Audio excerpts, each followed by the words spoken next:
thank you all for participating tonight. We are here tonight in advance of the City Council meeting, which is scheduled for next Friday. One of the things you have asked for all along is more detail of what we've been envisioning in connection with the zone change and the redevelopment of Metacomet Country Club. We have come here tonight with concept plans, concept sketches, and additional information about the project.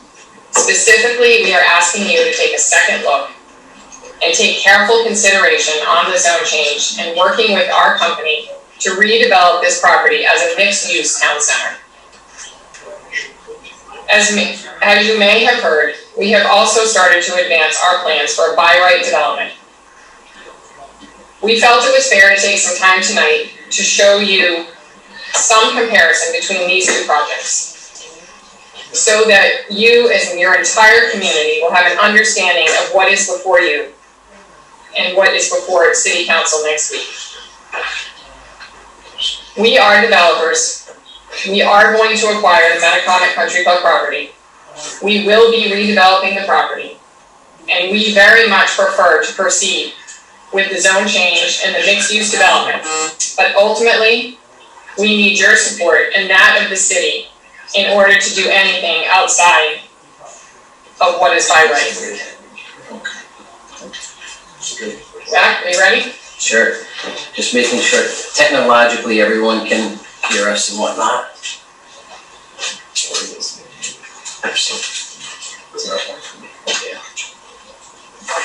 Thank you, Leanne. Matt, do you mind hitting the next slide?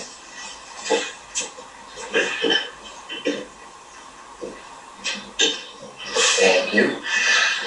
So, as Leanne mentioned, one of the things we wanted to do tonight, we've been asked a lot about the concept plan and the zone change. Typically, that's something that would come later in the process, but as she mentioned, we wanted the opportunity to at least show you what vision we had in mind. And then in doing that, naturally, the comparison that's been asked often along the way with the by-right plan. So the zone change, as most on this call probably know by now, is the Marshals trying to advance in residential, retail, and light commercial development. The by-right plan, we're limited to what is permitted under the ordinance, hospital, educational, live works, working clubs, a few other things, but I loosely refer to that as institutional type uses. Matt, if you can get the next slide, please. Thank you. So, in doing the comparison, a few things are consistent between the two options. One, in that both are going to have an excess of 500,000 square feet of development. Both are going to consist of the redevelopment of the Metacomet Golf Club property. And both will be undertaken by Marshall Properties with great care, and they'll do a nice job, and there'll be a quality development whichever way they go. But there are some distinct differences besides the uses as between what's permitted by right and as between what the proposed rezoning would permit. The institutional type uses typically tend to be not-for-profits. They tend not to afford the opportunity for towns and cities to charge real estate taxes. Think of hospitals or schools that would come to mind with most of us. The tax revenue, as projected by the City of East Providence in their analysis by the Economic Development Director, has a projected full build-out tax revenue of 8 to 10 million. Of course, that definitely depends on where things go as far as full build-out, but nonetheless, it's a very significant contributor to the tax base. The difference between the two are public open space. There's over 50 acres, if you exclude the Watchumucket Cove, of open space that's being proposed. Let me be clear, public open space that's being proposed on the proposed rezone plan. There's none to be planned in the concept plan B or the by right plan. In large part, that's because it's a campus environment, and because the way that the property lays out, it's just not something that fits within the development plan to cluster those kinds of buildings. Curb cuts Along 4th Street, as you may know, the marshals, if a rezone were to be considered and granted, did agree to limit it to 1 at the lowest portion of the development. I think we discussed previously that being focused on a residential ingress and egress.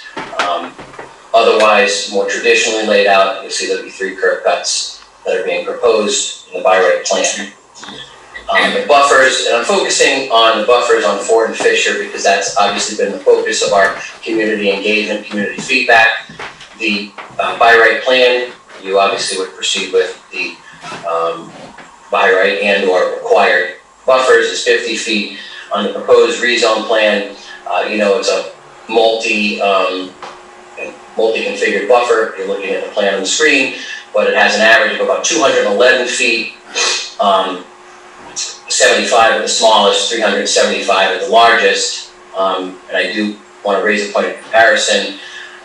Very similar situation was raised before your city council recently, and they just approved 4-story residential buildings facing and backing a neighborhood, the rear of them, and that was a 30-foot buffer that was approved. So either way, the buffers are better here, by right or not by right, but they are exponentially larger on what the marshals have committed to provide if a rezoning was considered and granted.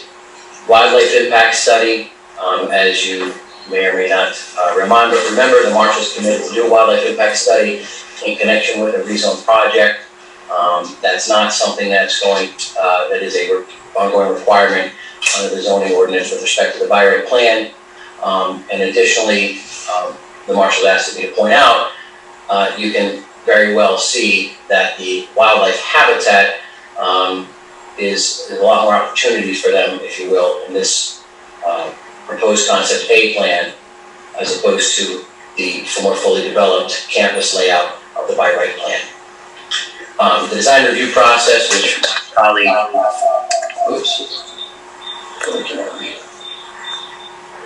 Matt, is that you maybe? There we go. The design review process, which my colleague, Mr. Conley, will touch on later. Very, very robust process is being proposed for the rezone path, which includes, and obviously to benefit the community and what project ends up there, significant design guidelines, I think I mentioned before, pages and pages are in place and required to be abided by. An architectural review committee, which has its own hearings, as well as mandatory peer review throughout. Obviously, the planning board, who would be the predominant board of oversight, and the by right plan has their rights to do a good and thorough review, but everybody has been educated previously. There's a very in-depth, robust existing process for the rezone path. And then lastly, neighborhood meetings. In addition to the official meetings that the processes have, the marshals have committed to remain engaged in regular community meetings throughout the entire process through the rezone. It's a much more abridged process, much shorter process for the concept plan B, which is the by right plan. And at that point, we'd not be seeking any zoning relief, not be seeking any special permissions. So as such, we would just work to finalizing the design requirements and implementing them for a by right plan. So I'm sure mine was the less exciting portion of the presentation, but I was asked to focus on just the differences. One thing I also was asked to make clear, this is a presentation, as Leanne pointed out, asking the community to give a second look at the rezone path for a mixed use community center, town center type development. While we wanted to be forthright and definitely show as much as possible on what a by right plan comparison would look like, we would like to focus feedback, questions, comments on the proposed zone change. The meeting is coming up in a couple of weeks. We look forward to everybody's participation, but that's where we want the focus to be. Questions, disagreements, what's the drainage on the by right. We look forward to dealing with that before the planning board. And we definitely want to make this meeting about, attempting to redesign a by right plan, but we definitely want as much feedback as possible on the proposed rezone path. Matt? Great. Thank you. Thank you, Zach. Good evening. My name is Matt Smith with Bowler. We're the land planners and site civil engineers for the project. I've been on each one of these calls and a number of the meetings, and appreciate your interest in the project here tonight. And I hope everyone's doing all right with getting their kids back in school and all the fun things that are happening right now. Zach has presented kind of some of the conclusions of what I want to run through. I'm going to run through each of the plans that Zach's referred to. One is the zone change plan, where we've been discussing trying to create this live, work, play community. And we've come up with some concepts for that with a little more specificity as to what will constitute that development. And again, this is just a concept. We expect that we'll have additional discussions with the community, with city staff, and look forward to that. And we'll also talk about the by right plan, concept plan B, and just point out what that would look like in comparison. Much of what we focused on today has been really what we aren't going to do, and how we would develop some of the open space areas on site. You're going to see a lot of that here tonight too. We're not going to spend too much time on it, but that hasn't really changed. What we're getting into is more specificity on what the development plans would look like. So if we could kick to the next slide. Again, we have here, just to reacclimate you with what's been talked about previously, on the left side of the screen, we have our concept plan A, where we have over 72 acres of public open space is what we're proposing. The areas along Fort and Fisher that we're restricting development, down on Watchmucket Cove, additional green space within the development open to the public. And then in concept B, as Zach had indicated, we're looking to keep the site secured in that instance and have a campus and keep the site private and not open it up to the general public as you would with a live, work, play sort of development. One of the other things, if we switch to the next slide, that we've spoken about a lot is how this site, we really envision this to be a hub to connect the community to all of the great surrounding uses. And when we looked at it, how much pedestrian connectivity we've been contemplating with this, we have over 2 miles of new pathways. We've talked about it in weeks past with a new walkway along 4th Street, where we can preserve that vegetation, expand some of those buffer areas, and then also connections throughout the site and down through the green space along Watchmucket Cove. We would not be proposing that because, again, the site under the by right development would be just a private development, so we won't be able to have that connectivity. So getting into more specifics on site plan A, which is a concept plan again. You've heard me describe this in just general terms in the past, perhaps, where we're going to have multiple different types of uses on the site. And what we've shown is what we envision to be how the site will be developed from Veterans Memorial back along the line with various uses. And as we go from southeast, which is on the bottom left of the plan, you can see proximate to the cove, we're contemplating a townhome development where you'd have single family homes, but in townhome setup. Area D that's shown here would be multi-unit residential, where you might have some retail or restaurants on the bottom floors there. The pink areas are all retail pads. The 3 smaller ones would be general service retail and restaurants. That building under the letter A is a footprint for a typical grocery store.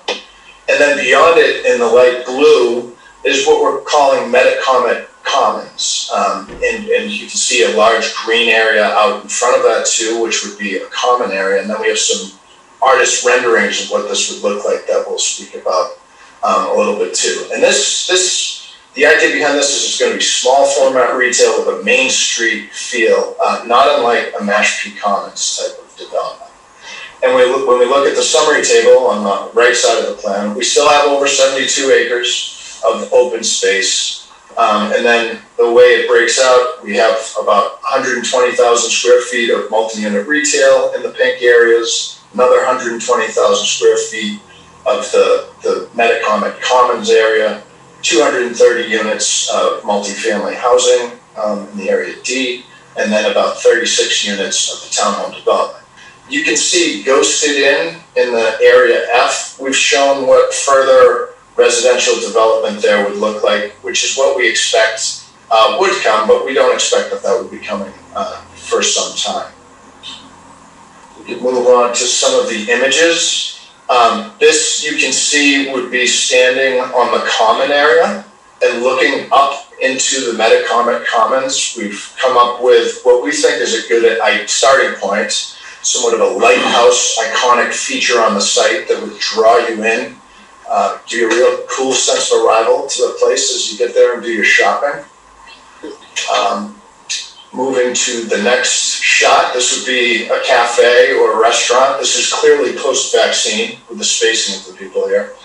Looking out onto the cove where we take advantage of that beautiful area, and you can see the people enjoying the cove off in the distance. And then as you get further into the Metacomet Commons, more of that Main Street feel with outdoor cafes, areas for people to shop, and perhaps play. And this is just a rendering of what that area down adjacent to the cove would look like. You can see this is currently, I think it's the third hole, I'm not sure, right along the water. You can see we've shown that much of that area would be restored and just allowed to return to a more natural condition, which is much better for the wildlife than folks playing golf and driving around in the golf carts. And that's just a rendering of what that might look like. But we look forward to further discussions, hopefully down the road, as to how to best utilize that area. Looking at concept plan B, which is called the by right plan. As Zach said, we have a development plan here that features predominantly two-story development. There's a total of 7 buildings on the site with one smaller outbuilding that'll further describe. Again, we'll just walk around the site in similar fashion from the southeast, which is on the bottom left of the plan, down by the cove. We've indicated that area to be a sportsman's club. That would be a nice use down by the cove. And then as we go through the site, we're laying out buildings and parking in compliance with the zoning requirements, and it would allow a number of uses that are allowed within the open space district, such as hospital uses, academic uses, sportsman's club, and there are some other uses. But really what we've done is designed the site in conformance with the zoning requirements, and have not had a chance to get feedback from the city staff yet on this, but we believe that this is a compliant plan. Additionally, we have some nursery areas shown on site, potential agricultural type of uses that would be included here. And you can see we've set this up in more traditional fashion. We're not clustering the buildings. We've got parking shown between the streets and the buildings, which is more typical, and we are expecting to maintain the site is secure, to keep that fencing up so that we're not really opening that up to the public. When we look at, there's a cross section, you can see the red arrows on the screen here, that we'll get to, which we talked a lot about in the buffer condition of the zone change plan. And I think it's an important comparison to make. If we could go to the next screen, this is just an artist rendering of what that site would look like from 4th Street. You can see looking in to that where you see the buildings and the parking areas there. And the next slide compares what we're proposing in that area with the waterfront district. We spent a lot of time reviewing this previously, where we have 375 feet of open space buffer approximate to Fort and Lyon. And you can see off on the far left of the screen, some future potential housing development that could go onto the site. And that 375 feet, we could fit Gillette Field from stand on the back end zone on one side all the way to the other end zone. And Matt, sorry, would never be developed. To never be developed. Thank you, Zach. That is going to be a buffer. That's part of the commitment that the marshals have made. And when we look at what a by right plan is allowed by the current zoning, you can see that shows, you can develop up close to the street. We do still have a 50-foot buffer, which, as Zach had indicated, is still a substantial buffer. But we're not able to provide that similar buffer with the by right plan as we can with the zone change plan. And I think that's it for that presentation. So, Bill, do you want to just run through the process a little bit further here? Thank you. Thanks, Matt.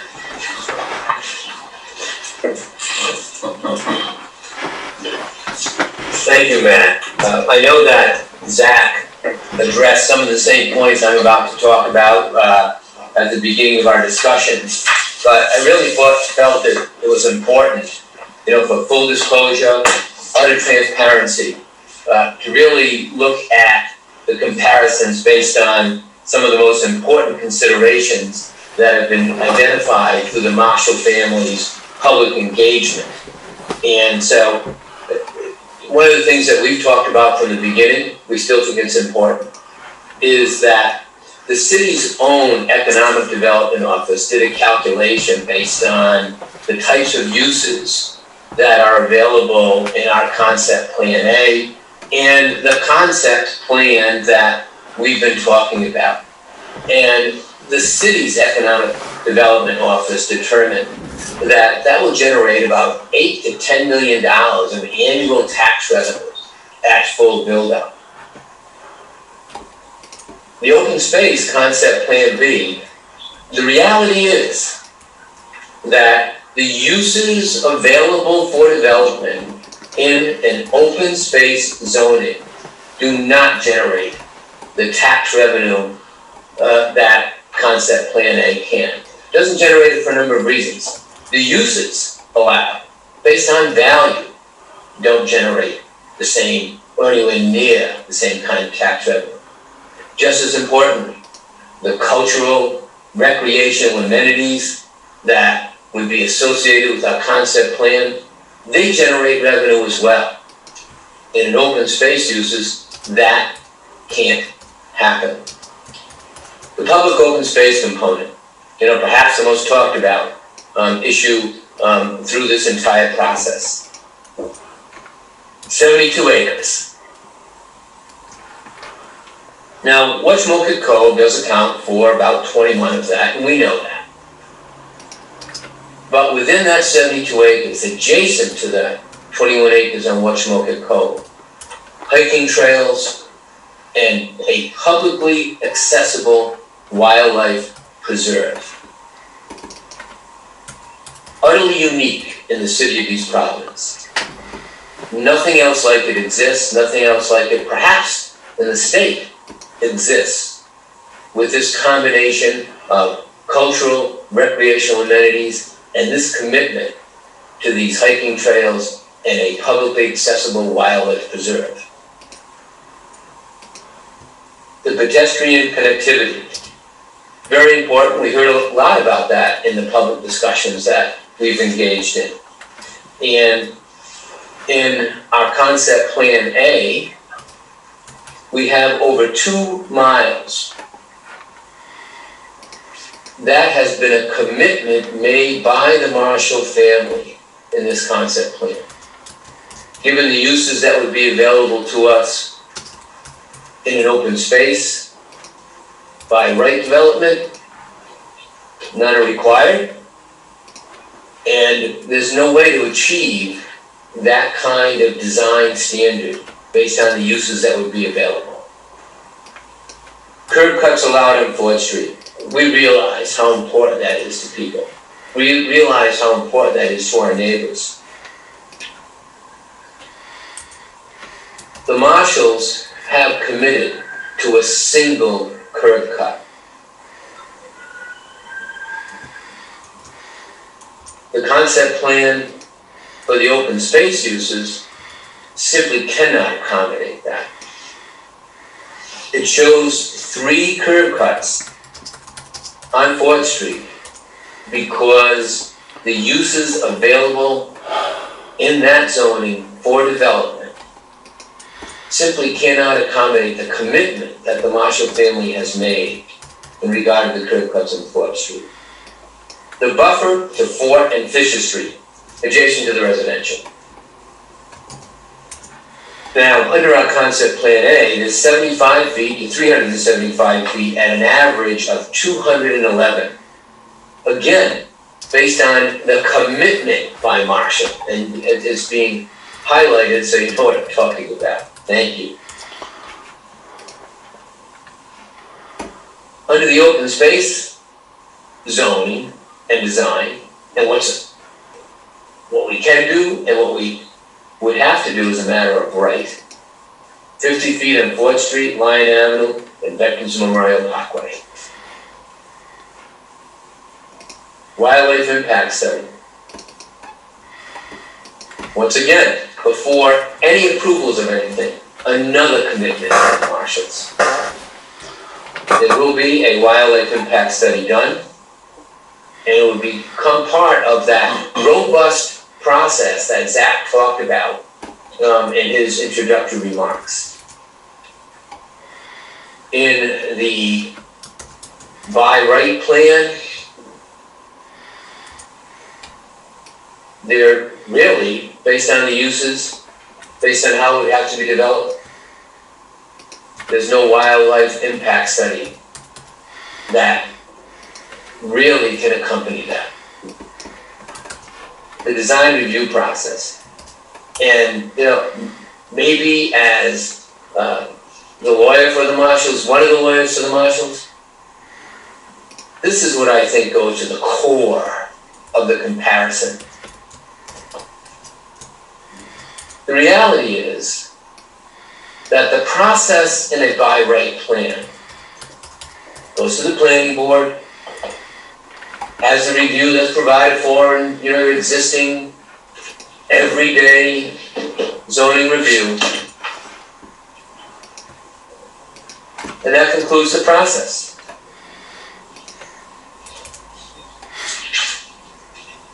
But under Concept Plan A, in front of the Waterfront District Commission, there is a significantly enhanced public participation and comment, and significantly enhanced professional scrutiny as well. Don't take my word for it. Look up the ordinances. Go to chapter 19, 476. What will you find there? You'll see an enhanced site plan review process with enhanced and multiple public hearings, enhanced and multiple professional review and scrutiny. See, it's right in there. What does it include? It includes the environmental considerations, an enhanced impact process, the traffic impact study, which is important to all of us, is laid out with great specificity and detail, far more than the usual traffic impact study. There are specific standards that address the open spaces, the public areas, waterfront resources, right down to streetscape standards. As a part of that design review process, look at 19483, section B. Don't take my word for it. Look at the architectural standards and review that will take place. It will take place through a series of open public hearings, comments, and all of that, everything I just talked about, is subject to a mandatory peer review. It's not just your input, not just your public engagement, it's not just all of the city staff, planning board, but beyond that, professional peer review. So it's tested, through public scrutiny. It's tested through multiple levels of professional review. And through that process, the reality is the plans will be refined. The plans will respond to all of that. Think how much the Marshall family has already responded to the public engagement. Multiply that exponentially through this process. And that is what we want to do for East Providence, for our community. So I thank you all for the opportunity to review those comparisons. I think that it was important to have that discussion before we focus on, I know the focus is going to be on concept plan A, but I just thought it was important to have that comparison out there. So thanks. Thank you, Bill.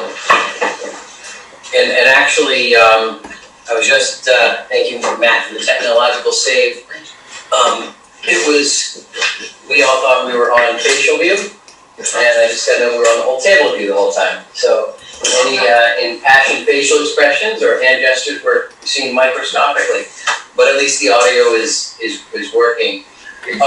We're going to start to pivot shortly into questions and answers, and Matt Smith will go through the process for how to do that.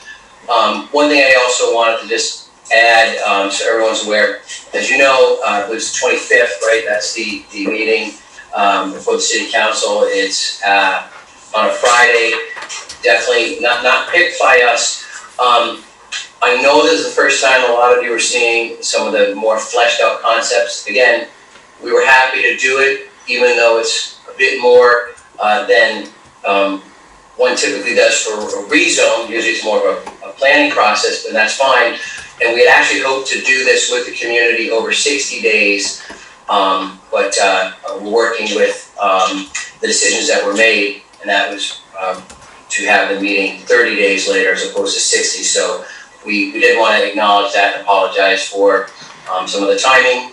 We're happy to keep working with the community. Should the city decide that they want to proceed with a rezone plan with the marshals, but that some of the details are still to be worked out. We're here, as Leanne's been saying for several months, we're listening. But again, we didn't want anyone to think that we were desirous of a Friday meeting, and frankly, we're even willing to put some more time into developing some of these concepts. But Matt, did you want to go over the process for the Q&A maybe? Matt, do we need to raise hands again? Exactly. There are a few hands raised already. So when I call your name, I'll unmute you. We look forward to your questions and comments. And you'll be probably asked on your screen to allow the unmute. So just be ready for that when I call on you. Give me 1 second and I will. Matt, don't forget to remind me so we announce the name. Yes, please do give your name and address so that we can keep track of who you are, and certainly want to get your feedback. So with that, I believe Terrence Proper is the first speaker, so I'm going to go ahead and unmute you.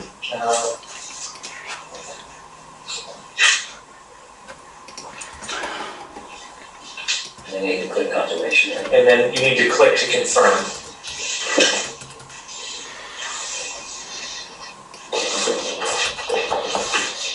Can you hear us, Terrence?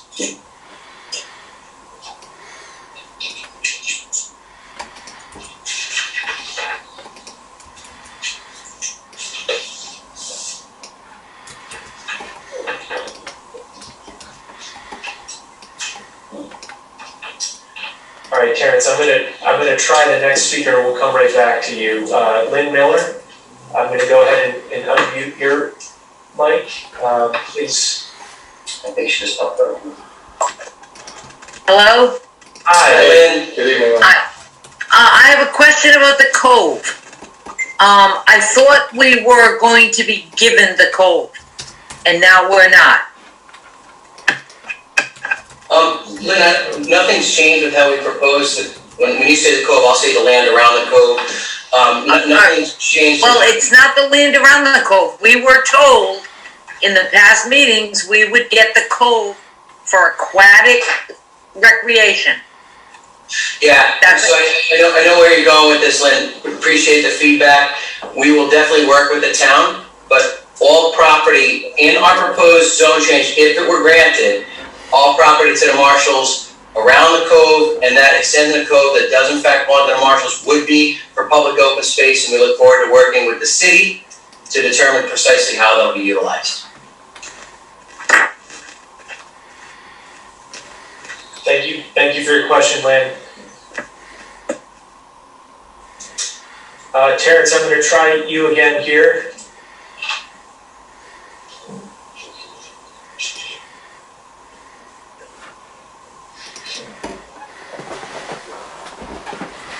Okay, I don't know if maybe Terrence didn't intend to raise the hand, but if you do want to ask a question, please just click the raise hand feature on the Zoom call, and we can get to your questions.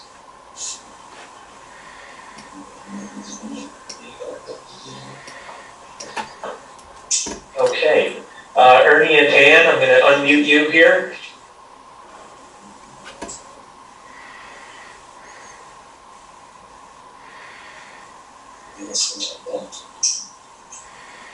Can you hear us?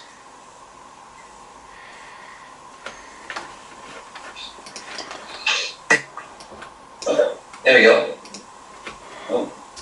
Nope, it just went away. We put our hand in again.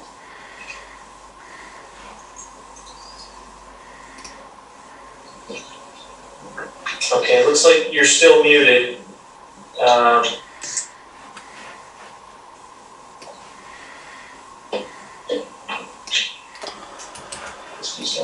Sure. Oh, still there? All right.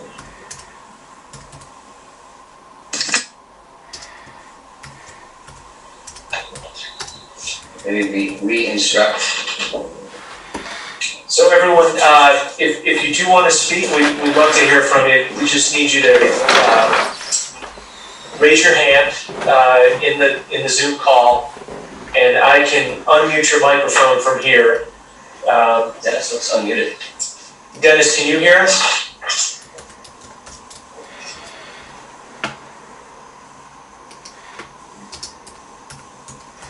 I can hear you. Can you hear me? There you go. Good evening, Dennis. I joined this meeting late. I would like to see the diagram of your latest proposal. Sure. We can go back to that.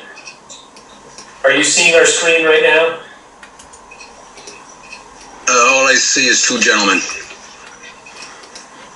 Okay. It's probably because Yeah. We'll get that squared away for you. 1 second here, Dennis. I see it. You got it? Yes, I have it. That Okay, looks. great. That looks like it was your second proposal. It's the same plan as this one. It's just color coded to show the different uses. So this is concept plan A. And then concept plan B was the by right plan. This is the plan we're putting forth as a concept with the proposed zone change to the waterfront district. Well, that's if you get a zone change. I saw one of your diagrams online that shows very little green space. Yes, that is the by right plan, and I can flip to that one as well, Dennis. Yeah, please flip to that one.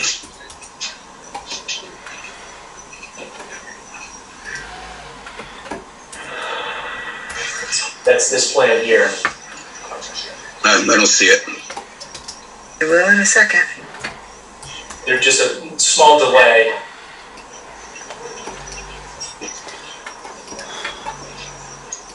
Okay, so now, have you people done a study on traffic yet? So, I'm happy to answer that. We have a traffic engineer engaged, done the preliminary analysis. We'll be reporting at the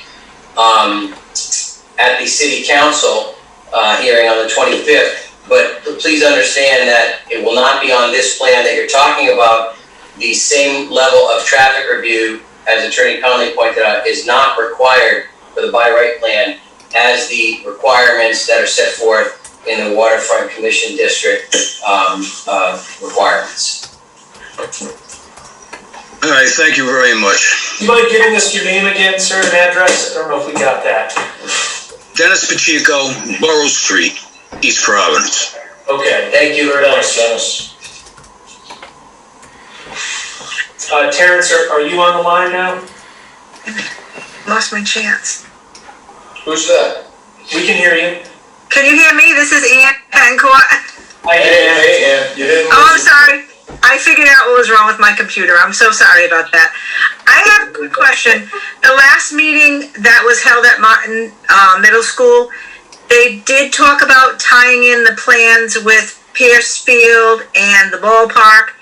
And my concern was obviously about traffic, but do you have any plans for, or have you thought about putting in any type of a walking bridge so that the kids can safely go from, or families can go from one end to this area of retail shops, like across Lion Avenue, or even connecting the bike path to this area safely? Sure. We definitely, that's on the to-do list. We will have thoughtful connections and very safe connections up to the bike path to Pierce Field across the way. We have not gone through that design at this point. I wouldn't expect that we'd have pedestrian bridges, given the volume of the traffic, but if that's what the conclusion is, then that's something that we'd have to look at. But we haven't done that depth of study yet, but without a doubt, the pedestrian connectivity that we're conceptually discussing will be thoughtfully designed to be very safe and inviting, to make this that hub to the community that we've been discussing.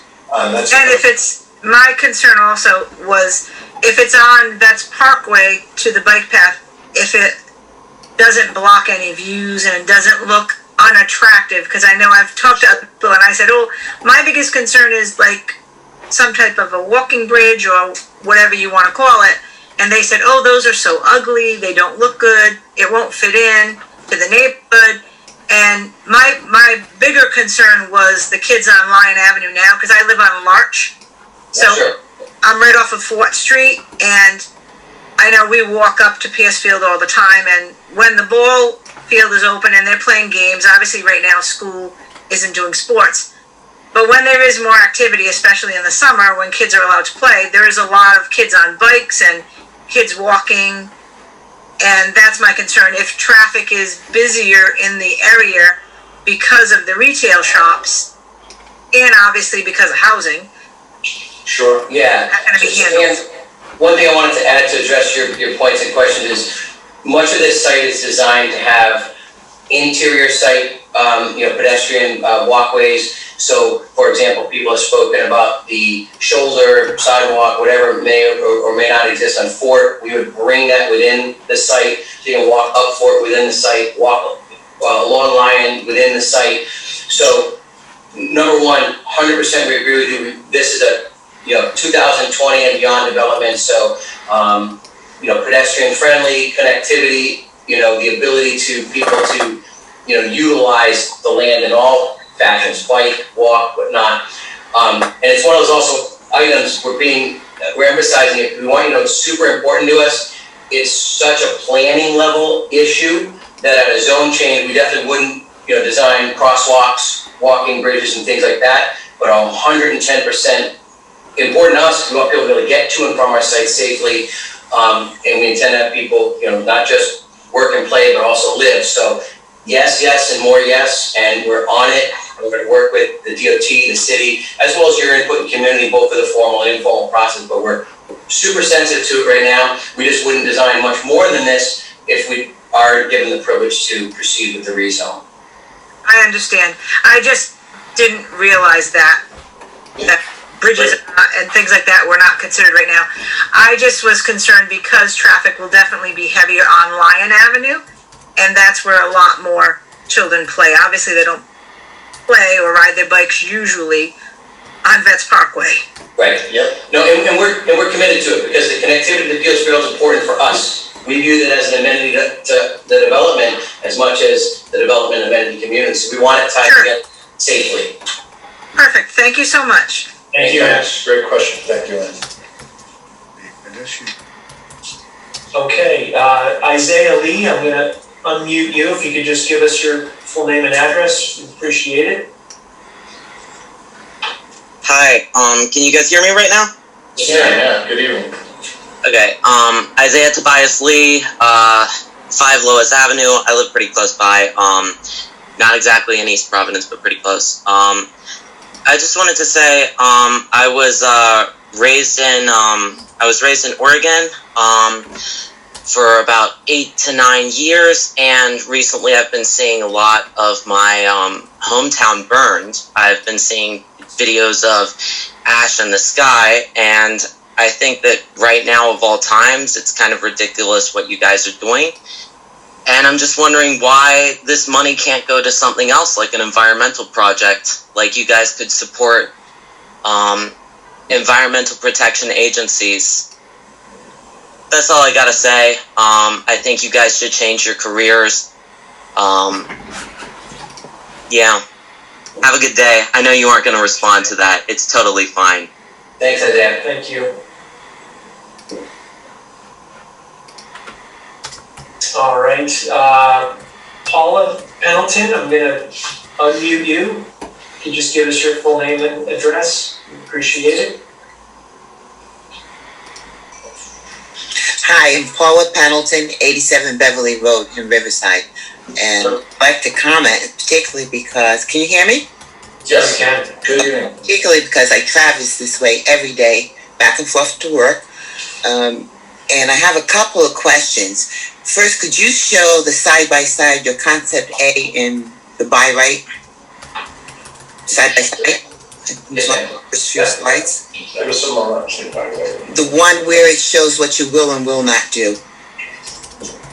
It shows the design. This one here, Paula? Yes, please.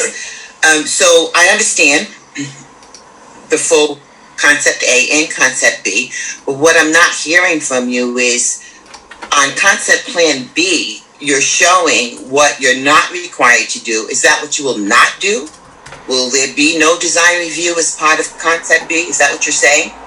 Let me make sure the I process. know what you're entitled to by law, what you're required and not required to do, but are you saying that you will not do any design review as part of B? It's a great question. Let me make sure the process is clear to you. It's not on what we will do or won't do. There are statutorily and ordinance provided design review guidelines, architectural review committees. We can't put those together. We don't have that authority. It's a different process. I understand that. I understand the difference. Hold on, ma'am. But you could also, When you say we won't do it, it's not ours to do. you could still have an architectural review committee. You're not saying, And we can't establish Why that. would you have It's not the one? ordinance. there's nothing to say that you can't bring people around the table and do that for concept plan B. The ordinance doesn't tell you that you can't get input from people. You're saying right now that you're either gonna take A or you're gonna have B, period. That's it. No, we're saying, and this is what keeps driving the process to get confused. There's a path A, which there's countless additional steps. It's not take A, it's A as a concept because people asked to see what the vision was. I understand that. Well, let me finish. What it looks like at the end of the process will be driven by the process. Concept B also has a process prescribed by law, and we will follow it. Now, randomly throwing questions out there, will we reinvent the process that no one else before us had to go through just so we can develop our property by right? And the answer is no. I mean, we're not going to create process, but of course we'll listen to everybody. We've been doing it all along. We should get that credit. But right now it's not A or B as far as A or B, and that's what you're getting to see. It's, are we doing path A? Please take a second look, and if not, we will go down path B. That's all this is. Basically. It's what you see.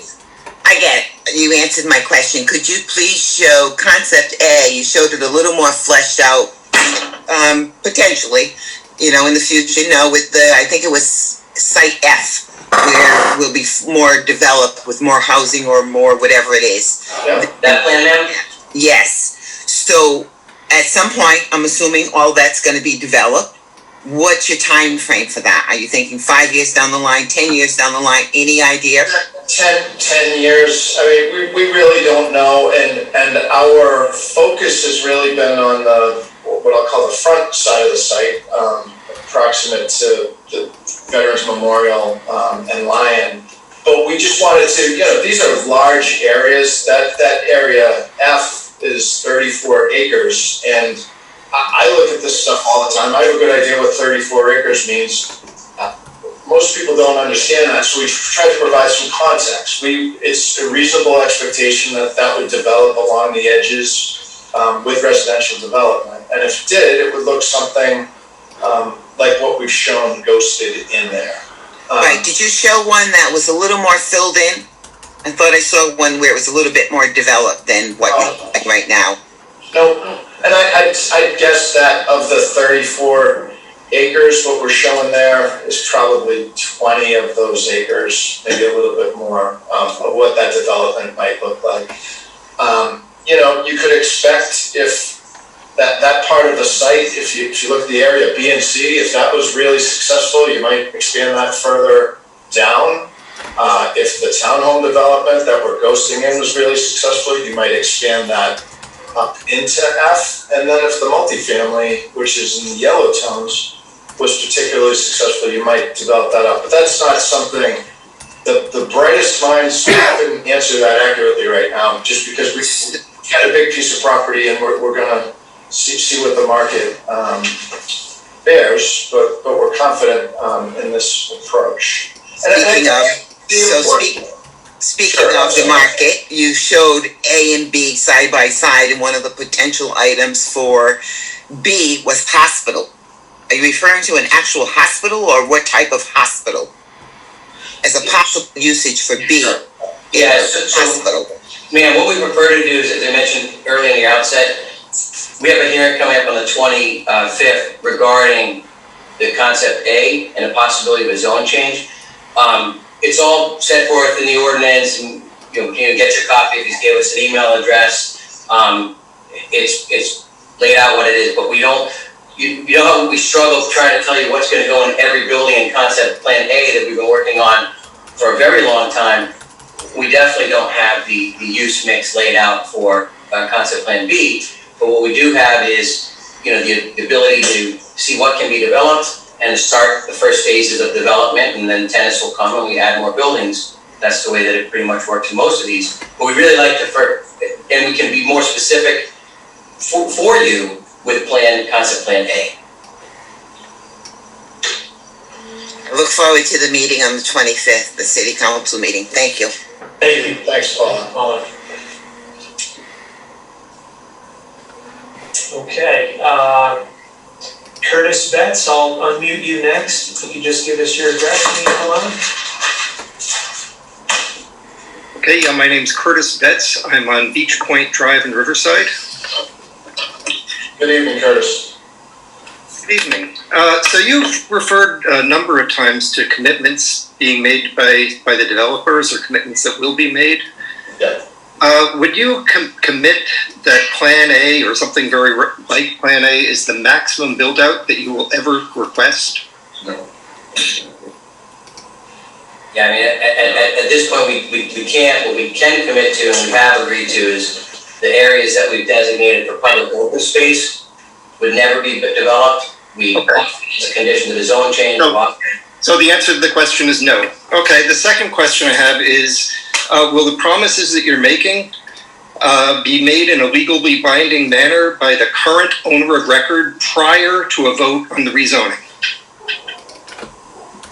That's a loaded question. They'll be made in a legally binding fashion that runs with the land. That's the answer to your question. I understand. Yes, a legally binding fashion that runs with the land. Yes, sir. Prior to the vote. Well, no, they wouldn't be prior to the vote, because why would we do it if we didn't have the zone change? They're a condition of the zone change. And would you make it make these promises in writing, legally binding, contingent on the zoning change prior to the vote. Yeah, so exactly, sir, and I don't wanna make a mistake that maybe something's not made it from the last meeting before, but if you were to pull the public record right now, you'll see a draft ordinance that has most, if not all, these already. I'll go back and double check, because I can do that before the hearing typically, but it is submitted to the city council as conditions too. So if your answer is, will we submit them? Yes. Could we hoodwink anyone and pull them out? No, because they would be conditioned to the zone change, so we don't have any right to this. Okay, but should your deal fall apart, those promises would not be binding on another owner or developer. No, they absolutely would be. No, How would you make a promise that's binding on someone else? Because they run with the land. So You don't own the land, but you don't own the land. Right, but they would all be subject to our proceeding. If we don't proceed, which we will own the land within days of the hearing, to be honest with you, but they run with the land. This zone change is an application, and it runs with the land. but we have to purchase. Yeah, and when we close, we're bound by it. If we sell it, it runs with the land. Is that your question, or are you looking for a different nuance? I'm just trying to understand that there's no way that the current owner or a different future owner could say, take this rezoning and build something different. I see what you mean. Okay, now I have the question down in. The Marshalls, this will be the Marshalls application. Yes, as the current owner, but it's subject to us closing. We close shortly. And again, we're not conditioned to closing. If the meeting just happened to be later, then we'd already be talking to you as the owner, sir. But yes, then future owners are bound by our conditions. If we don't close, it's our application that goes away. Okay, I have another very different question. Under Plan A, will there be money set aside, a significant adequate funds for the maintenance of the open spaces? We're definitely cognizant of the need to maintain the open space. The real function is what the city ultimately decides on how they want to utilize it. So you're not committing to paying for it? What is the it? Maintaining that open space. Right, but what is the it? For example, we've heard that the city may have interest in utilizing some of this land for public purposes, whether it be a soccer field or a baseball field or whatever. And I mean, that needs to be fleshed out with the city, but it will be public open space available to the public, and we'll work with the city through subsequent processes to make that designation. Okay, so the answer is no. Thank you. If you have the answers, why ask the question? Thank you. Okay, thanks. Dad Bodwin, I'm gonna unmute you now. You can just give us your address when you come on.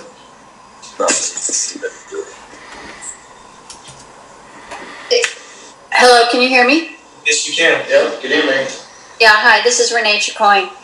My question is, what is preventing you from keeping and providing buffer zones and public access and pedestrian ways with Plan B?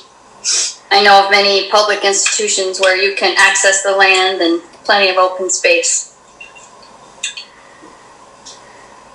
I don't know which one's answering that question. It's just not how the campus lays out. Yeah, it's weird. What we know about Plan A is that this is a development that works with the community. So having these public amenities is attractive and part of what makes that work.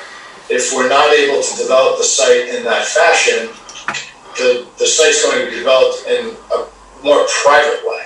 And that public access is not a critical component of private development. If you had sportsmen's clubs on the site, you wouldn't want people from the public that weren't members of that club just walking through that, for example. That's one example, but you talked about educational institutions. I mean, sure. If you had a campus with educational type of uses, you don't just let anybody onto those. That's true. Brown University is wide open. You can walk through Brown University all the time. Hospital, Butler Hospital grounds, so that's not a true statement. You know, I just want to refer back to, you know, Zach's comment as a responsible developer, I mean, I don't understand why all of that gets shut out just with Plan B, because it needs to be private and fenced in. That just doesn't make sense to me. We appreciate your opinion and we hear you.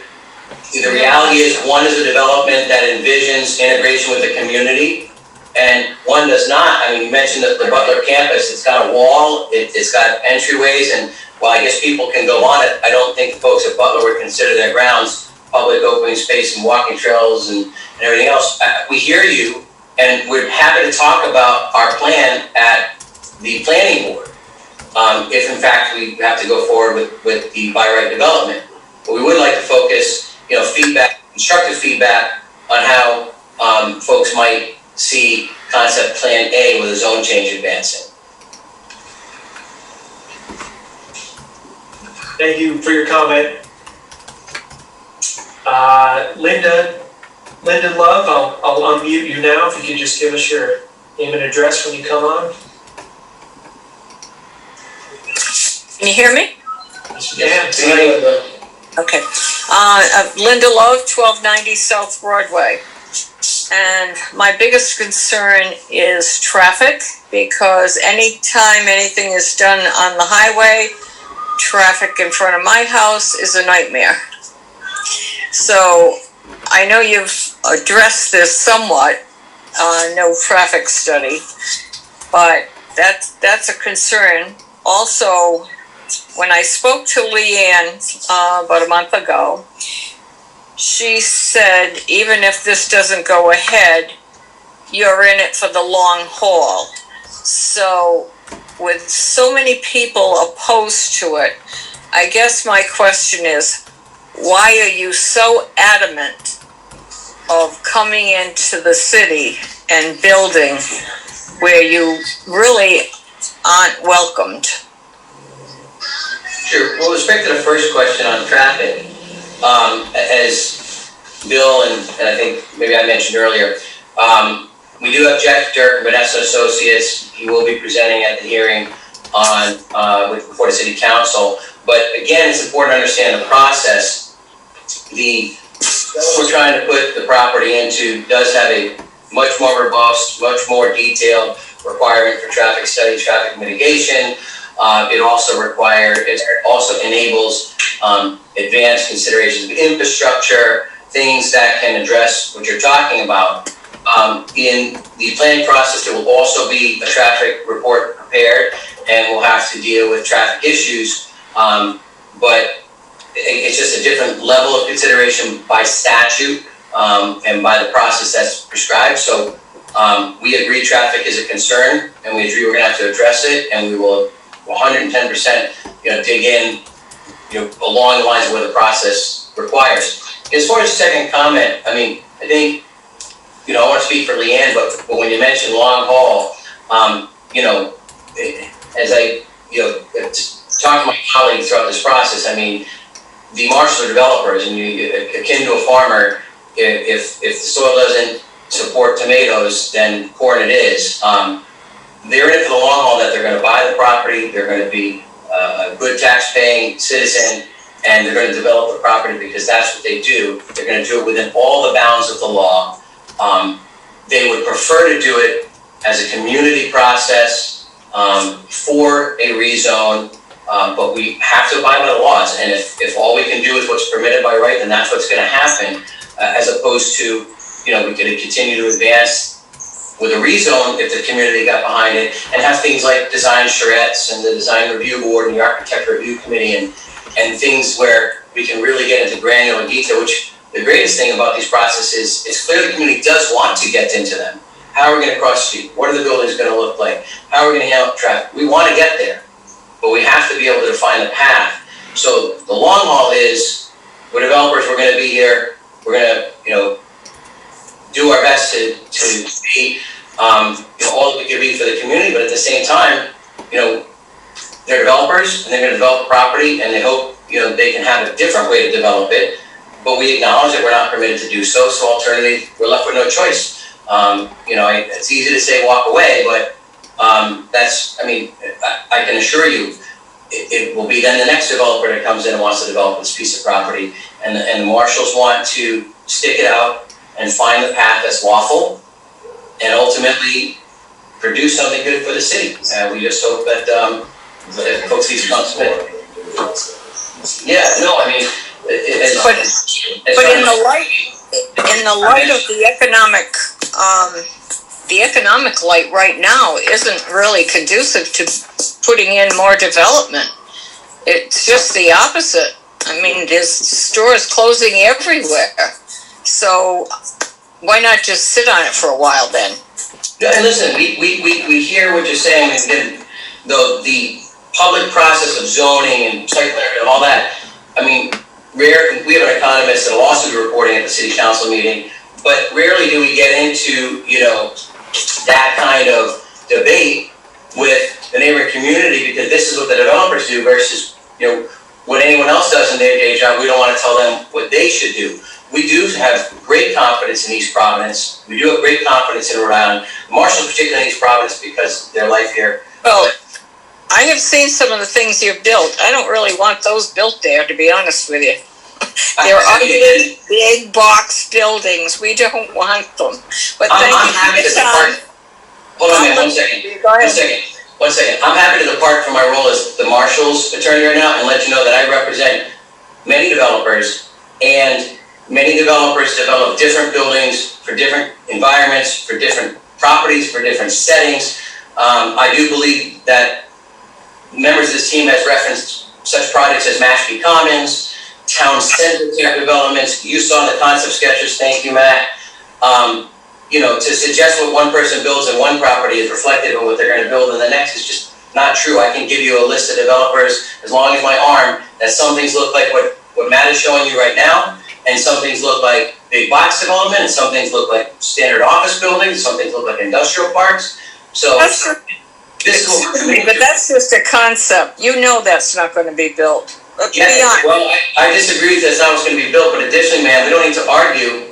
If a zone change was granted, there's an architecture review committee and design guidelines that will assure we build what we say we're going to build. So again, we're just, you can throw things out there, but I'd like to focus on the facts, the process, the written law, and the written guidelines. Thank you. All right. Sorry, Linda, thank you. We appreciate it. I'm going to. Oh, she's back. Linda, are you there? No, she's back in the line. It's okay. Okay. MB Dwyer, I'm gonna unmute you. If you could just give us your name and address when you come on, thanks. Hi, can you hear me? Same day. My name is MB Dwyer. My address is Planet Earth, specifically Riverside. I have 3 quick questions for you. The Plan A sketch references the cove. Plan B sketch calls it a brook. I'm wondering what the difference is. Also, the Plan A sketch is lovely and in color. The Plan B sketch is black and white. I'm wondering why that is. And lastly, you talked about the Ordinance 19-474. That is an East Providence ordinance. Are you still held by that standard if you get zoned into the Waterfront Commission? Or does the City of East Providence no longer have a say? So in order, I lied, out of order. The concept plan, coloring, and all the stuff you referenced, we requested a 60-day continuance. We were granted 30. We really wanted, actually, we weren't even granted at 30. We were, just the meeting was rescheduled for 30 days. We did the best we can, and because the application, these things take a lot of time, the application, or the request before City Council is for the rezoning, that's where we put most of the time and most of the effort. So it was not by design. Bill Conley, if you wanted to speak to the question on the applicability of the ordinance. Sure, so I referenced 19-476 because I was talking about that really enhanced review process and standards process. But the section cited by MB Dwyer from Riverside is the Design Review Committee. It's the section that actually establishes the city ordinance that establishes the Design Review Committee that will engage in all that review and process and public hearings that we talked about. So yes, it's in the city ordinances, and we're actually asking to be put into that. If we're not granted the zone change, it does not apply to us. So this ordinances referenced are for those within this sub-district or this district, not outside of the district. Our request specifically imposes that process on us. If our request is not granted, we are not subject to that process. I appreciate the clarification. And Lee, does that answer your question? It does, except the question about Metacomet Brook versus Wachamaca Cove. It's also known as Metacomet Brook. We're not proposing any changes to the names. It was just, one reference was to the cove, and in some places it's referred to as the brook, as it's inward. So we're happy to call it Either one. either one. And there's no difference. They're one and the same. Thank you, Emmy. Okay, Tracy, I'll unmute you if you could just give us your name and address when you come on.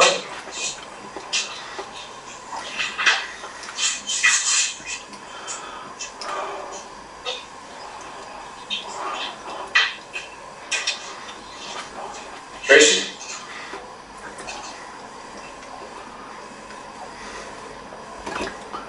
Try one more time here. Can you hear us, Tracy? Okay, I'll come back to you. Hi, sorry about that. Can you hear me? There we go, yes. Oh, okay. Sorry about that. Yeah, I had my phone and I had my tablet on, so sorry about that.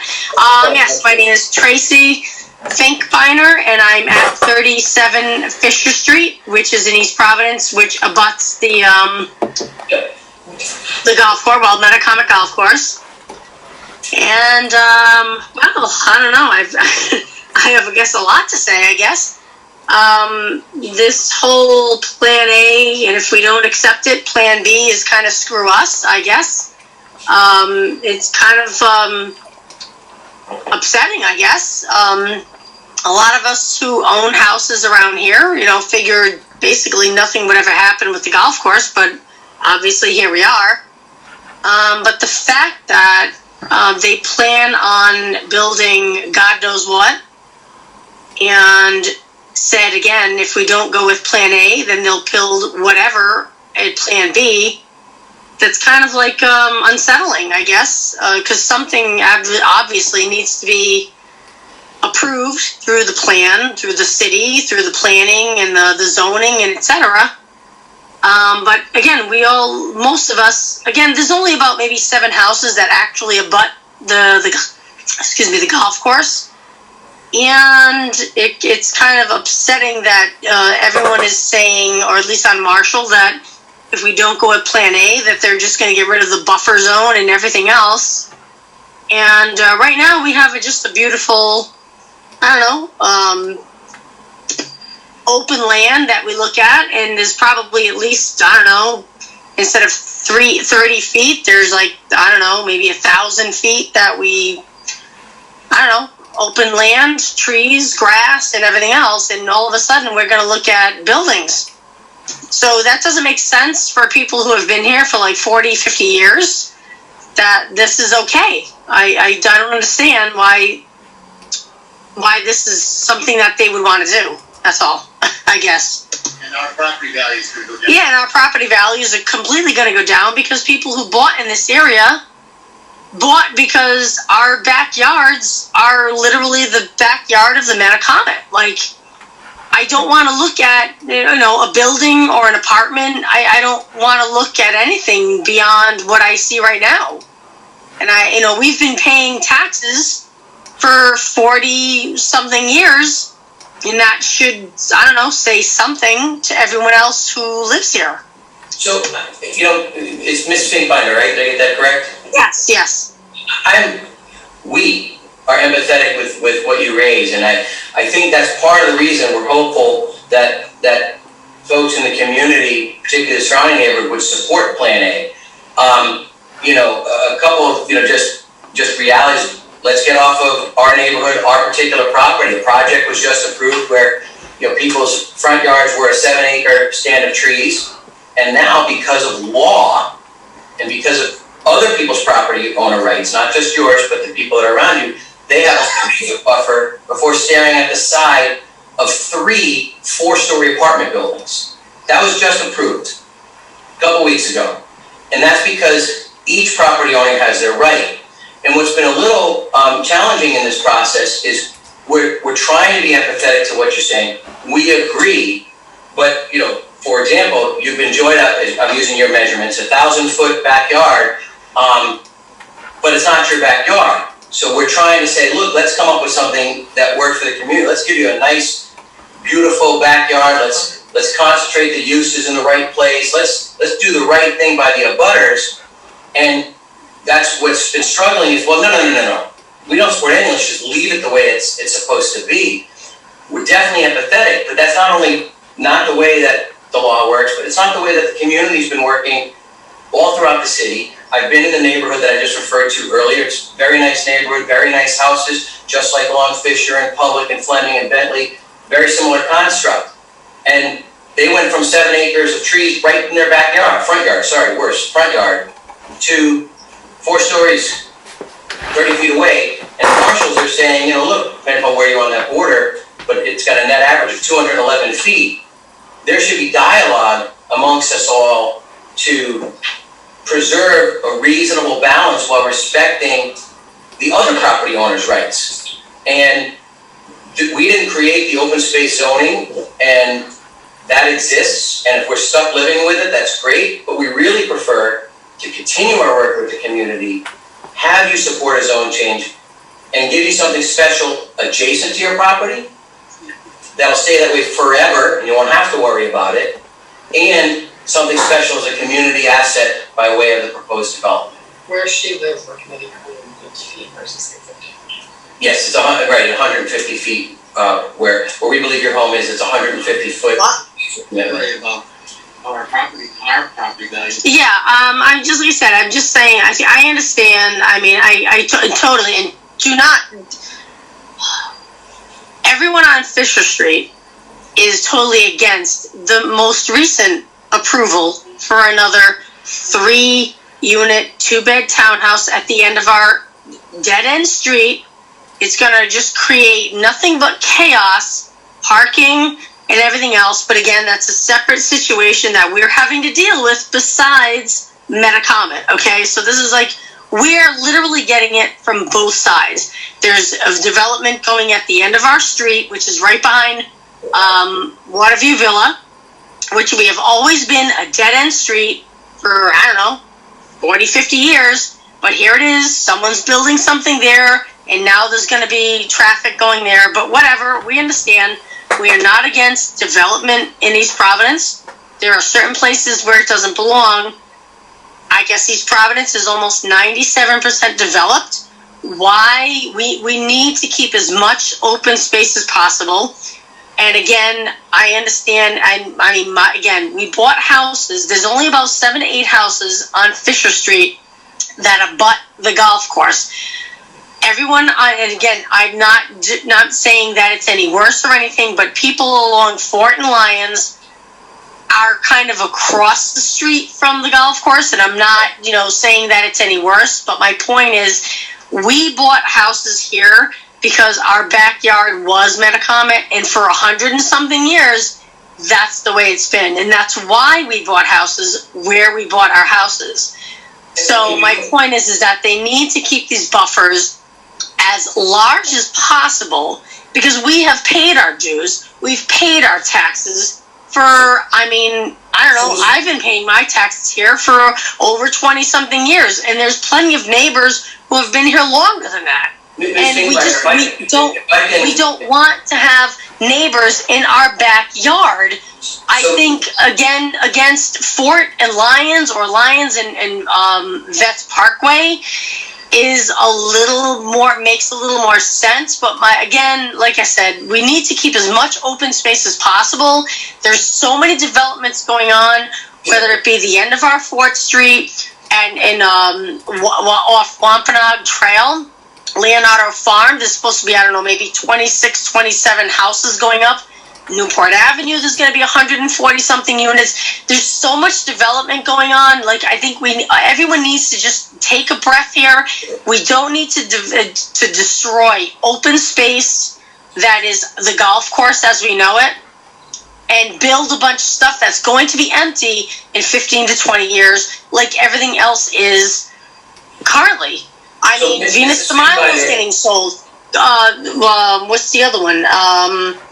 Grisville is getting sold. There's so many places that are empty. Newport Avenue is an eyesore because of everything that's empty right now. It's like, why tear up something beautiful for something that's probably going to be empty in 15 to 20 years? So Mrs. Finkbeiner, I want to address something you said. You said, about paying dues and about wanting to, the buffer should be as large as possible along Fisher. What I'll say to you is work with the developer, Mrs. Finkbeiner. Don't go against the grain. Work with us, and let's achieve as many of your goals as possible. Remember, compromise can be met with compromise, but when a compromising effort is met with no go away, and we have the right to be there and develop this as a private landowner with our own, commitments that we've made to the neighborhood, it's not a balance to say, go away and respect everything we want. We'd love to have the dialogue, continue the dialogue. I know you've met with the marshals, spoke with the marshals. Yes. And things you raise about what we need to see, the answer is, sure, let's talk so that you can support the other piece. But it can't be we just support what makes you feel better. Because I got to tell you something, we're going to have a real estate expert testify, but I can give you the conclusions right now and by anybody. We're talking about neighboring property values. You can't value property you don't own. You can't value property that has buy rights to develop. But what you can add to value is 51 acres of land added in the Watchamaca Cove. Let's talk about 51 acres of open space, additional buffer that will never, ever, ever, ever, ever be built upon. Public amenities, connectivity to your other public amenities that are off this site. Those are things that you can count on that add to property values. And honestly, Ms. Finkbeiner, even if you disagree with me, we've had people get on these calls or go to the meetings and say, I'm upset because it's going to make my property value go up, but I'm going to pay more taxes. We can't make everybody happy, and we can't respond to every opinion, particularly ones that aren't, well researched. But you bring up a lot of points that I'm sitting here scratching my head saying, sit down with us, work with us. Let's develop a way that you can get behind a rezone, and we can give you more to feel comfortable on fishing. I'm going to work with you. What are we doing for fencing? Leanne mentioned that buffer's increased to 150. We want to work with you, but what we can't do is address concerns and then the response is, thank you for addressing my concerns, go away. That's just not equitable, it's not fair. We're a private property with property owner rights that exist right now, even without a zone change. So we'd love to work with you and produce something better. And frankly, I know we talked about green space, we have wildlife expert prepared to testify, a quarter of an inch of grass does not consume much CO2 and does not consume much, produce much oxygen as compared to these spaces we're going to let grow, as compared to these spaces that'll be public open space.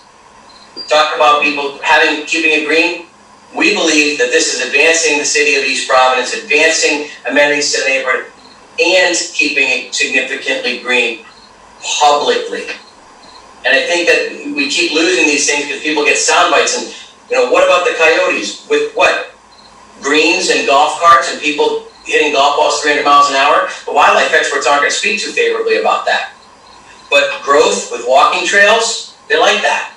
They support that. So we want to continue to work with you, but just in an open dialogue that our working with you results in you working with us. Because you bring up some great points that I know the marshal would sit down and talk to you about. But thank you. Okay, I know there's probably 50, at least 50 more people that probably want to speak. And I totally understand. But like I said, it's just walking trails I mean, I have lived here. I've lived in my house for 20 years. I've lived in the area, literally in this actual just neighborhood, all of my life. I honestly have never seen coyotes and deer as much as I have now. And I know you guys have nothing to do with Kettle Point. That has decimated the woodlands, the wildlife habitats, which is why we're seeing what we see now. And the problem is a few walking trails and stuff. I honestly, again, Metacomet has been there for 100-something years. No one has ever fought them legally to make it public. Because really what we want is we just don't want it developed. And I understand if or when Marshall buys it, now don't get me wrong, it hasn't been purchased yet. We understand that because it's all about rezoning, but we do not want it rezoned because we do not want the Waterfront Commission to get their hands on it because we already understand what they did with Kettle Point, and I know you're speaking over me. I'm asking you for a favor. Can you just contact us separately? Because I understand. There's so much again with Waterfront Commission though that we have our hands are tied and we will have nothing to do with it if it goes to Waterfront. It's my point.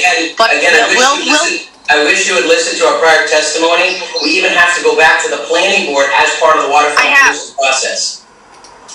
Well, then we have to go back to the city planning board. I know. I have since the beginning. I've been a part of this, and so have my neighbors. But it's like I will let someone else speak. So I appreciate it. I appreciate you hearing me out. Thank you very much. All right, thank you. Matt, I don't admit that. They want nothing to do with it. I don't know how to do this. That's Matt. The Waterfront Commission. So we're just trying to extend the time on the call. Things are set to wrap up here at 7:30. We do want to give everybody an opportunity. Jordan Berger, I'll unmute you here. Can you just give us your name and address? Before we formally sign off, or we can't extend it, we apologize, but Arthur, why don't we try to get some in with you? Jordan. Jordan. Hello, yes, can you hear me? Yes. You might also be able to hear my rather loud cat, for which I apologize. I'm on Mountain Avenue in Riverside, and I have a couple of questions, and I'll try to be very fast. The images sketched out of the development plan A. I don't actually know Mashpee Commons, but I've seen similar looking developments, and it looks like, there's a fair bit of retail and restaurants and cafes, and it looks very lovely. And I wondered, I'm sure that I'm not in that business, but I'm sure there are calculations that are standard of how many customers need to come in per area of restaurant space or retail. And if you have done estimates of how many customers you would need to successfully support that commercial development, and what that translates to into the road traffic. So we have not done that. It's typically the tenants that will do those studies and the demographic analysis and the needs and all of that. But the marshals are highly confident that bringing this collection of uses together will be successful and is worth that investment to make that beautiful space that you refer to. So we have not yet done that level of analysis. Because other similar spaces, that I'm aware of tend to be... Jordan, are you there? I think we just did 7:30 extinguished. You can say that it stopped. Jordan, are you still there? Is near a major highway? I'm sorry, Jordan, we lost you for, I think, not your fault, computer's fault here. Yeah, if you could just restart the last 20 comment. seconds. Yeah. So if you could just back I'm up. so sorry. Every similar development that I can think of is located near a major roadway, whether it's in Cranston or Massachusetts, or there isn't really a major roadway there. You know, South Providence, South Broadway.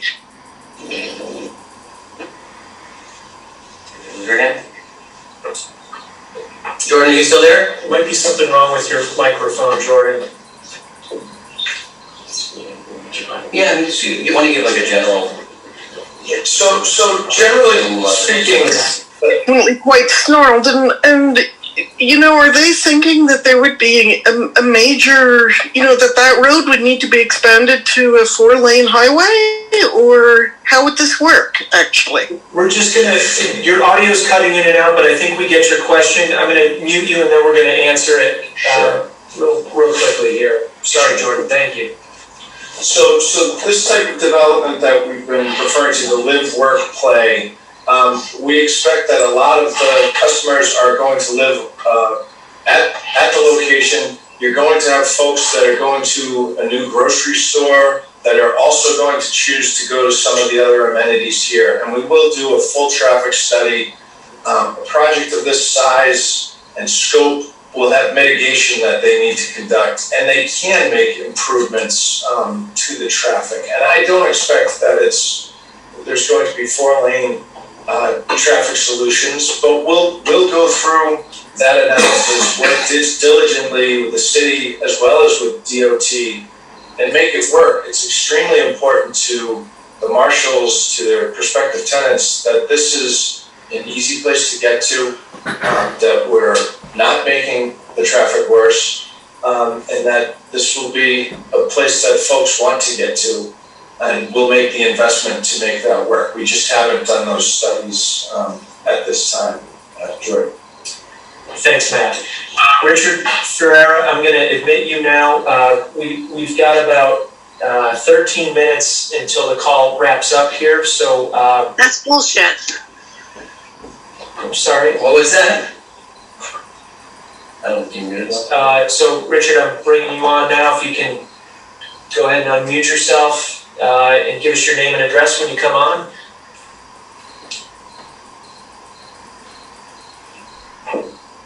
Is it you? No, Richard. Can you hear me? We can hear you now. Good evening, Richard. Oh, hi. I was born on Berkeley Street, and I was born and brought up in East Providence, and you know, that whole area, the people of East Providence got to understand that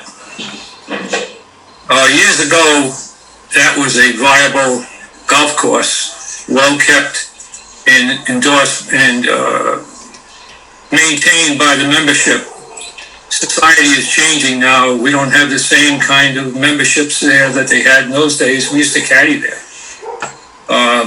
I'd hate to see an iconic piece of property turned into a mixed-use development, but there it is in 2020, in the changing of the society.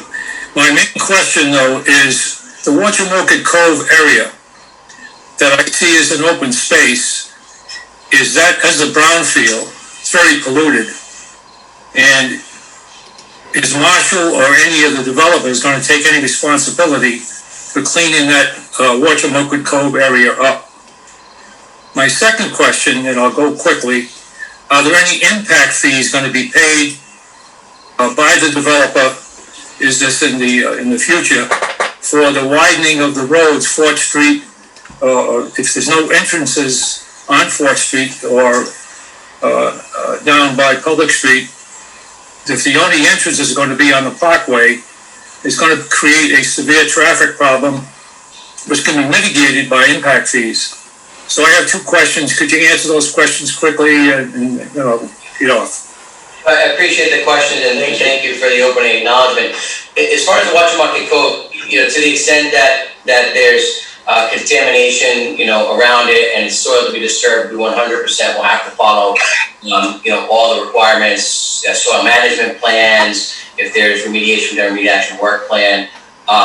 So, just to give a generic answer because there's not a lot of activity there, but obviously we will be the lawful property owner and we'll definitely do whatever requirements, there are related to that, both with DEM and CRMC.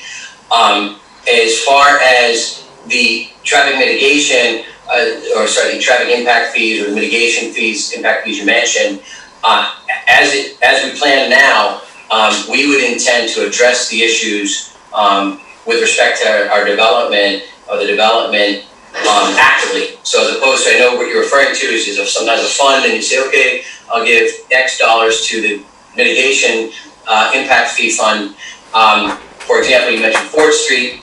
Part of the reason we moved the walkway on the inside.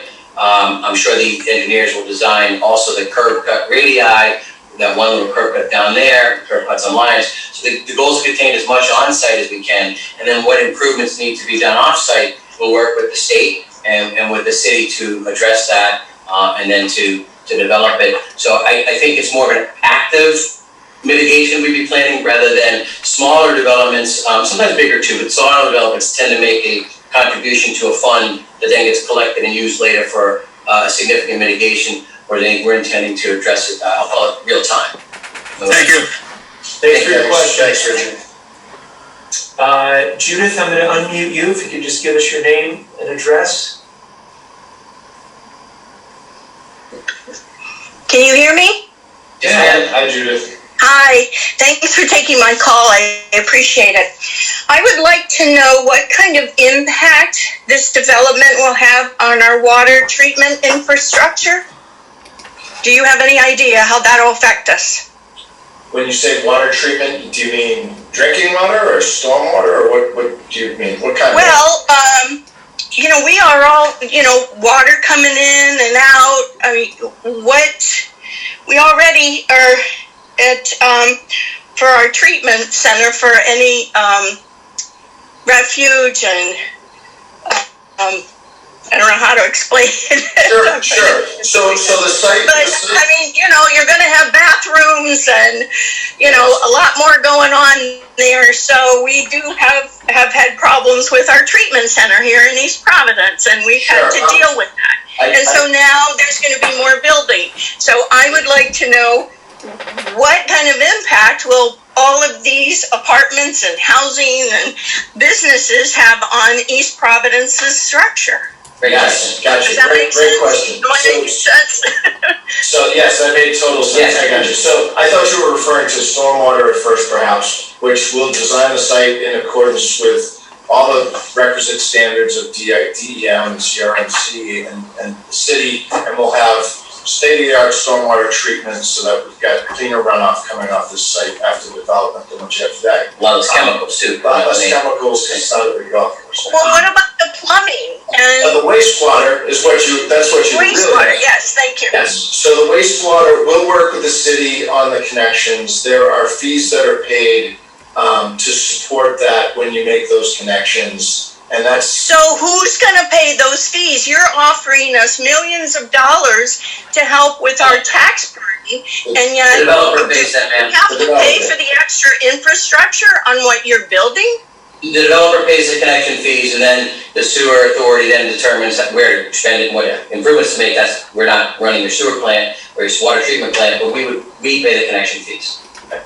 So that would be the responsibility of East Providence taxpayers. Typically, the way the fees are structured is that it's a net benefit.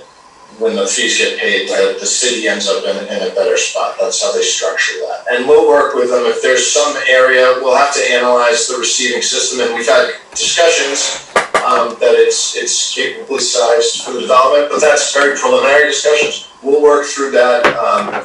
If we need to improve some lines that are downstream of us to accommodate the development, we'll work with the city on that. That's typically offset by fees that you then wouldn't pay because you're improving the system. But we'll work that so that it's not a negative impact on the city. And will that be in writing with your agreement? That's just the the way it law. works. Yeah, That's the law. that's the sewer connection fee. We can't connect without paying. You wouldn't give us access to the system unless we paid it. That's the deal.